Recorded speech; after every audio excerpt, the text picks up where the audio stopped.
Hakikaten Allah-u Teala'nı zikretmek en uca emellerden, en hayırlı ve Allah yanında en faziletli olan emellerdendir. Ebu Derda radıyallahu anhu Allah'ın elçisi sallallahu aleyhi ve sellem'den rivayet edilir ki o böyle demiştir. Ela uhbirukum bi hayri a'malikum ve ezkaha inde melikikum ve erfa'iha fi derecatikum. Ve hayrun lekum min infaqi'z zehebi vel verik ve hayrun lekum min en telqav aduvakum fetadribu a'naqahum ve yadribu a'naqakum. Qalu bela qala zikrullahi teala. Bu hadiste Peygamber sallallahu aleyhi ve sellem deyir ki, mən sizə sizin en hayırlı emeliniz hakkında ve melikiniz olan Allah yanında en üstün emel hakkında ve derecelerinizi en ucaya kaldıran emel hakkında ve hemçinin de kızıl gümüş xərclemekten daha hayırlı olan bir emel hakkında ve hemçinin sizin düşmene karşı hücum edip onların boyunlarını vurmağınız ve onların da sizin boyunlarınızı vurmakları ve bundan yani cihaddan daha hayırlı bir emel hakkında haber verin mi?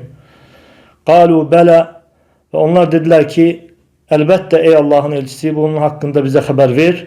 Ve Allahu Teala Peygamber sallallahu aleyhi ve sellem dedi ki Allahu Teala'nı zikretmek. Fikir verin nece azametli bir hadisti. Allahu Teala'nı zikretmek ne kadar faziletli, nece emellerden, nece faziletli emellerden daha faziletlidir. Allah elçisi sallallahu aleyhi ve sellem bu hadiste hansı emelleri qeyd dedi ki sizin emellerinizin en hayırlısı ve melik olan Allah'ın yanında en üstünü ve derecelerinizi en üstüne kaldıran, en hündür derecelere sizi çattıran ve hemçinin sizin kızıl gümüş xərclemekten daha hayırlı olan ve hemçinin sizin düşmenle vuruşmağınızdan, sizin onunla vuruşup onun boynunu vurmağınızdan ve onun sizin boynunuzu vurmasından, yani cihad etməyinizdən daha hayırlı, yani bu emellerden daha hayırlı emel hakkında size haber verin mi? Onlar dediler ki elbette ey Allah'ın elçisi ve Peygamber sallallahu aleyhi ve sellem dedi ki o Allah'ı zikretmektir. Bu azametli hadis zikrin ne kadar faziletli olmasını bize bildirir. Mühterem Müslümanlar, olabilir bazı insanlar Allah'ı zikretmeyin yüngül bir emel olduğunu düşünsün. Sadece emelin yüngül olmasına göre, sadece burada insanın yalnız dilini, dodağını terpetmesine göre kimse bu emele yüngül bakabilir.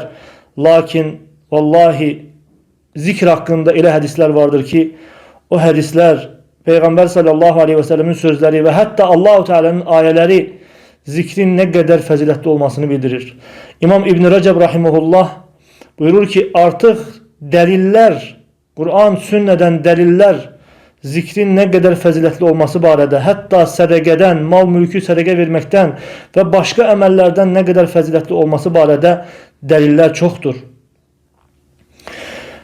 Ve mühterem Müslümanlar, bu mübarek ay, Ramazan ayı Allah'ı zikretmek, alemlerin Rabbi olan Allah'a tarifler demek ayıdır.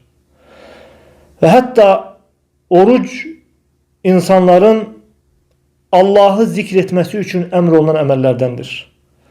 Çünkü insan oruç ibadetinde emelleriyle Allah'ı zikredir. Hansı ki bu oruç ibadetinin içerisinde Ramazan ayının içerisinde Allah-u Teala öyle emeller koymuştur ki ve o zikirlerin içerisinde en faziletlisi Kur'an okumak emeli ve hemçinin namaz kılmak, namazları artırmak ve başka emeller, o emellere baksak görer ki onların içerisinde zikirlerle doludur.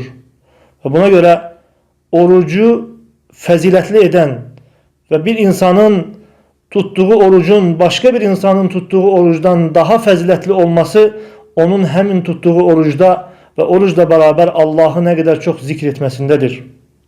Allah'ı zikretmek her bir şeyden büyüktür. Her bir şeyden daha faziletlidir. Nece ki Allah-u Teala Ankebut suresi 45. ayette buyurur ki Utlu ma uhiye ileyke minel kitabi ve akimis salah. Allah elçisi sallallahu aleyhi ve selleme hitap ederek diyor ki sana kitaptan ne vahiy olunubsa onu oku ve namaz kıl. İnne salate tenha anil fahşai vel munkar. Hakikaten namaz kılmak çirkin ve fuhuş emellerden çekindirir. ve le zikrullahi ekber. Ve sonra Allahu Teala der ki, hakikaten Allah'ı zikretmek daha büyüktür.